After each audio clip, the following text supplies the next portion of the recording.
একদম ভোর ভোর চলে এসেছি ছাদ বাগানে। এখন বাজে হচ্ছে সকাল 6:30। 6:30টার সময় চলে এসেছি। এসে দেখছি যে এখানে যে ঝিঙের চারা, তারপর শশার চারা দিয়েছিলাম, সেগুলো কিন্তু বেশ বড় হয়ে গেছে। আর 2-4 দিন বাদেই কিন্তু এই গাছগুলো আস্তে আস্তে রিপোর্ট করব। আর এদিকে না কি সুন্দর জুঁই ফুল ফুটতে শুরু করেছে। আর এখানে রয়েছে হচ্ছে ডবল টগর। এই টগরেরও খুব সুন্দর কুড়ি এসছে গাছে। আর এই জুঁই ফুলটার না ভীষণ সুন্দর গন্ধ। তো সকালবেলার ভিউ ভীষণই ভালো লাগছে। আর ওদিকে করবী ফুল ফুটেছে। আর করবী গাছটা যেহেতু একটু বেশি লম্বা হয়ে গেছে, তো সেই কারণে ফুলের যেহেতু একসাথে অনেক ফুল ফোটে, গাছের ডালগুলো কিন্তু একটু কাত হয়ে গেছে। তো সকালবেলা ছাদে এসে ড্রিপ ইরিগেশনটা আমি চালিয়ে দিলাম। নিচে জলটা পড়তে থাকুক, ততক্ষণে আমি চলে যাবো হচ্ছে চিলেকোঠার উপরে। চিলেকোঠার উপর থেকে কিছু পাটের গাছ বসাবো আবার নতুন করে। আর চিলেকোঠার উপরে কিছু সবজি গাছগুলো কী অবস্থা সেটা আজকে আপনাদেরকে দেখাবো। তো তার আগে আমার নিচের যে সমস্ত ফুলের গাছগুলো আছে, চলুন সেগুলো একটু দেখাই কে কেমন আছে এই প্রখর রোদের মধ্যে। আর এই দেখুন জবা ফুল এখনও কিন্তু ফোটেনি, এটা একটু বেলায় ফোটে। এই পিঙ্ক জবাটা না একটু বেলার দিকে ফুল ফোটে। আর এই দেশি পিটুনিয়াগুলো তো আমার এখন ছাদ বাগানে আলো করে রেখেছে। আর টমেটো গাছের অবস্থা কিন্তু এখন খুব খারাপ, কারণ এতটাই তাপমাত্রা। টমেটো গাছে টমেটো ধরলেও গাছের অবস্থা কিন্তু খুব খারাপ হয়ে যাচ্ছে। তো যতই গাছের অবস্থা খারাপ থাকুক, সে কিন্তু আমাকে টমেটো দিয়েই যাচ্ছে। আর এদিকে দেখাই চলুন জামরুল গাছে কত কুড়ি এসছে দেখুন। এগুলো কিন্তু ফুলটা এখনও ফোটেনি। আর আবার যে আরেকটা জামরুল গাছ আছে, সেটার গাছে কিন্তু ফুলগুলো ফুটে জামরুলগুলো কিন্তু সেট হতে শুরু করেছে। আর এখানে রয়েছে একটা ঝিঙে গাছ। তো এই ঝিঙে গাছে না অলরেডি 2টো ফুল এসেছিল। আর এই ফুলটা কালকে রাতে ফুটেছে। এখানে কিন্তু কোনো রকম পুরুষ ফুল ফোটেনি। তো যেহেতু চিলেকোঠার উপরে আমার আরও ঝিঙে গাছ আছে, সেখান থেকে পুরুষ ফুল এনে রাতেই কিন্তু আমি পলিনেশন করে দিয়েছি। তো এই ঝিঙাটা কিন্তু গাছে হবে, কারণ ঝিঙের পলিনেশন না করলে কিন্তু ঝিঙে হচ্ছেই না। কারণ এই সময় কিন্তু এখন ছাদ বাগানে কিন্তু সেভাবে মৌমাছি এদিকে কিন্তু দেখা খুব একটা যাচ্ছে না। আর এদিকে আবার সিডলিং ট্রেতেও বেশ কিছু আমি শশার বীজ দিয়েছিলাম, সেগুলোও যেমন বেরিয়েছে। তার সঙ্গে সঙ্গে আরেকটা ট্রের মধ্যে যে পাটের বীজ বসিয়েছিলাম, সেখান থেকে কিছু বীজ আবার ছোট ছোট বেরিয়েছে। আবার কিছু চারা কিন্তু বেশ বড় হয়ে গেছে। তো এখান থেকে কিছু চারা আমি নিয়ে চলে যাব চিলেকোঠার ওপরে। বড় যে বেড বা গ্রো ব্যাগগুলো আছে তার মধ্যে মধ্যে বসিয়ে দেবো। তো আগে একটু জল দিয়ে নিলাম, কারণ জলটা দিয়ে নিলে না খুব সহজে চারাটা একদম শিকড় সমেত খুব সুন্দরভাবে বেরিয়ে আসে। আর এই ট্রের মধ্যে কিন্তু কখনো মগ দিয়ে কিন্তু জল দেওয়া যাবে না, বা পাইপের সাহায্যেও কিন্তু জলটা না দেওয়াই ভালো। তো আমি কি করি, এরকম দেখুন হাতের সাহায্যে আস্তে আস্তে করে জলটা দিই।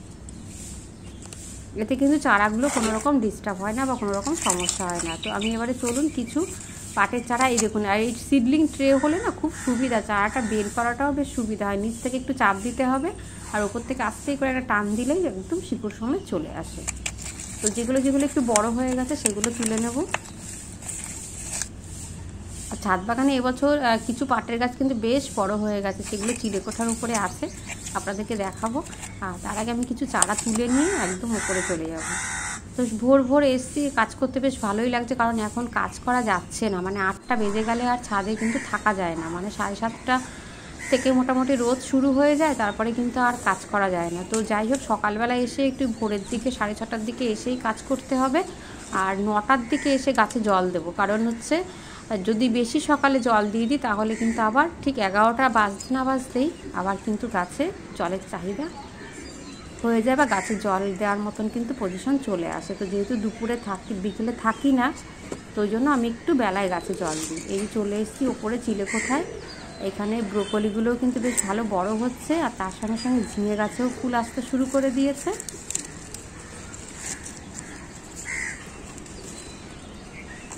আর এখানেও কিন্তু একটা ঝিঙে গাছে ফুল ফুটেছিল, সেটা পলিনেশন করাতে পারিনি। পরের দিন সকালে এসে পলিনেশন করেছি, তবে আমার মনে হয় না সেটাতে ঝিঙে হবে। তো এই শুরু হলো ছাদ বাগানে ঝিঙে ধরা। আর এবারে কিন্তু আমি প্রচুর ঝিঙে গাছ তৈরি করেছি। এই দেখুন পাটের শাকগুলো কি সুন্দর হয়েছে। কিছু গাছ এরকম বড় বড় হয়ে গেছে, যেটা কিন্তু পাতা তুলে এখন থেকেই কিন্তু খাওয়া যাবে। তো ছাদ বাগানে কিন্তু বেশ অনেকটা শাক হয়ে গেছে, তবে আজকে শাক তুলবো না, শাকটা আমি কালকে তুলবো। আজকে আমি তুলবো হচ্ছে কিছু বেগুন আছে গাছে, সেই বেগুনগুলো তুলবো।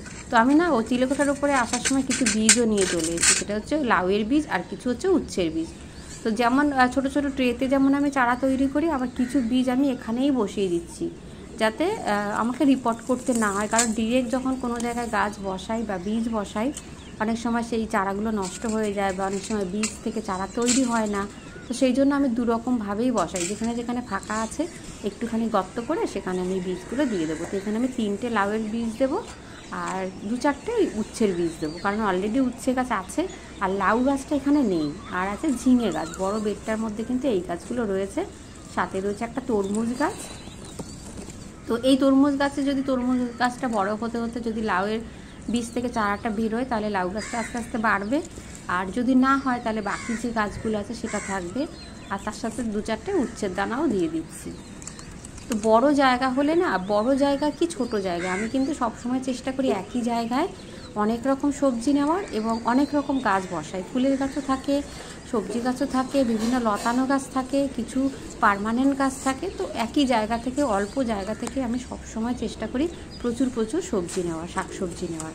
তো ধনে গাছগুলো দেখুন লাগাতার কিন্তু ধনে পাতা এখান থেকে খাচ্ছি। আর এই দিকে বসাবো হচ্ছে উচ্ছের বীজগুলো। একটা লাউয়ের বীজ এদিকেও বসাবো, মানে 3টে লাউয়ের বীজ বসালাম 3টে সাইডে, যে কোনো একটা যদি হয় তো একটা কি 2টো লাউ গাছ রেখে বাকি কিন্তু আমি যে চারাগুলো হবে সেগুলো চাইলে আমি কিন্তু পরে এখান থেকে তুলে নিতে পারবো। আর খুব তাড়াতাড়ি আমি ব্রোকলিগুলো হারভেস্ট করে নেবো, কারণ ব্রোকলিগুলো কিন্তু মোটামুটি খাওয়ার মতো হয়ে গেছে। এই দেখুন ঝিঙে গাছে কী সুন্দর ফুল আসছে। আর এই জায়গাটা পরে আমি একটু দড়ি এনে বা সুতির কোনো কাপড় দিয়ে দড়ির মতো করে এখানে আমি ওদেরকে একটু নেট মতো করে দেবো, যাতে তার মধ্যে ওরা বাইতে পারে। আর এই গাঁদা ফুলের গাছটা তো সেই শীতের শুরু থেকে ফুল ফুটতে শুরু করেছে। তো শুকনো ফুলগুলো যদি তুলে নেওয়া যায় তাহলে কিন্তু এই গাছটা এখনও অনেক দিন পর্যন্ত বেঁচে থাকবে। তো চিলেকোঠার উপরে সবসময় সময় হয় না, তো কিছু ফুল ভাবছি আস্তে আস্তে তুলে দেবো। তুলে দিলেই কিন্তু এই গাছটা আবার সুন্দর করে গ্রোথ নেবে। তো দেশি ফুলের এই একটা সুবিধা যে অনেক দিন পর্যন্ত একই গাছ থেকে ফুল পাওয়া যায়।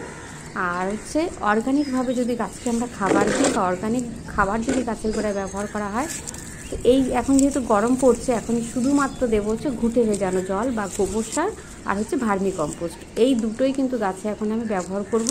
আর গরমে যদি এই দুটো খাবার ব্যবহার করা যায় তাহলে কিন্তু গাছ অনেক দিন বেঁচে থাকবে। তো সারাক্ষণই আমাদেরকে কিন্তু ছাদ বাগানে কিছু না কিছু কাজ থাকে। তো এবার হচ্ছে আমি গাছে দিয়ে দিচ্ছি একটুখানি ভার্মি কম্পোস্ট, কারণ পাট শাকগুলো যেহেতু বড় হতে শুরু করেছে। তো এই গ্রো ব্যাগের মধ্যে কিন্তু খুব একটা গাছের খাবার দিয়ে আমি বসাইনি, সেই জন্য একটু গাছগুলো যেহেতু বড় হতে শুরু করেছে এই সময় একটু ভার্মি কম্পোস্ট দিয়ে দিলাম। এটা হচ্ছে আমলকি গাছ, তবে এই আমলকি গাছে না এবারে না ফুল এসেছিল, তো ফুলগুলো ঝরে গেছে। এই প্রথমবার আমলকি গাছে ফুল এসছে।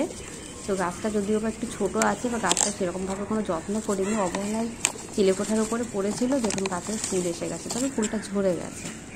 তো ভার্মি কম্পোস্টটা মোটামুটি সব জায়গায় আমি ওপরে চিলেকোঠার উপরে সমস্ত গাছের গোড়ায় গোড়ায় দিয়ে দেবো। আর এই ভার্মি কম্পোস্টও কিন্তু গাছের গোড়া বা মাটি ঠান্ডা রাখতে সাহায্য করে।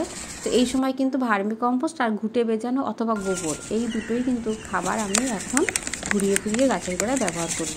আর খুব তাড়াতাড়ি একটা ভিডিও আপনাদের সঙ্গে শেয়ার করব সবজির খোসা এই গরমে কীভাবে ব্যবহার করতে হয় সবথেকে সহজ পদ্ধতিতে, সেটা নিয়ে খুব তাড়াতাড়ি একটা ভিডিও আপনাদের সঙ্গে শেয়ার করব। এবার চিলেকোঠার উপর থেকে নেব হচ্ছে কিছু বেগুন আর নেব কিছুটা ধনে পাতা। তো সারটা সব গাছে দিয়ে আগে দিয়ে কিন্তু গাছে আমাদেরকে জল দিতে হবে। আর জলটা এমনভাবেই দেবো যাতে জলটা ড্রেন আউট হয়ে যাতে বাইরে না বেরিয়ে যায়, কারণ এটা খুব ডাস্ট একটা খাবার গাছে। ভার্মি কম্পোস্ট খুব পাউডারের মতো একদম। এই ভার্মি কম্পোস্টটা না ভীষণ ভালো, মানে যে সমস্ত গাছে আমি ব্যবহার করি এত ভালো রেজাল্ট পাওয়া যায় আর এত সুন্দর মানে গাছের সবজির টেস্ট হয়, যেটা কিন্তু আমি এর আগে যে সমস্ত গাছের খাবার কিনে ব্যবহার করেছি সেগুলো কিন্তু অতটাও পাই না। তো এই ভার্মি কম্পোস্টটা আমি সবসময় চেষ্টা করি সবজি গাছে, শাকসবজি গাছেই ব্যবহার করি, একটু উন্নত মানের ভার্মি কম্পোস্ট। আর এই ছোট্ট বেগুন গাছে কী পরিমাণ বেগুন হয়েছে, বেগুনগুলো তুলে আপনাদেরকে দেখাচ্ছি। তো অলরেডি আমি কয়েকটা বেগুন তুলে ফেলেছি, তারপর মনে হলো আপনাদের সঙ্গে একটু শেয়ার করি। ছোট্ট বেগুন, ওইগুলো ছোটো ছোটো যেই বেগুনগুলো হয় খুব কাটা থাকে গাছে, তো সেই বেগুন গাছ আমি না তো পিঞ্চিং করেছি না তো কিচ্ছু করিনি, গাছটা এমনিই বড় হতে দিয়েছি। তো গাছ যদি সঠিক মাত্রায় খাবার, গাছ যদি সঠিক মাত্রায় যদি যত্ন হয় বা গাছের গোড়ায় যদি সঠিক মাত্রায় খাবার থাকে, আমাদেরকে কিন্তু আলাদা করে পিঞ্চিং করতে হয় না, গাছ নিজে থেকেই খুব সুন্দর হয়ে যায়। তো দেখুন কতগুলো বেগুন হয়েছে এই ছোট্ট গাছে। এর আগে 2-3টে পেয়েছি বেগুন, তো এবারে একসাথে দেখুন কতগুলো বেগুন হয়েছে। আর বেগুনটা খেতে কিন্তু বেশ ভালো লাগে, তো অতিরিক্ত হয়ে গেলে তখন আর খাওয়া যায় না। তো এবারে চলে এলাম নিচে, নিচে কী কী ফুল ফুটেছে সেটা একটা দেখিয়ে আর ভিডিওটা আজকে আমি শেষ করছি।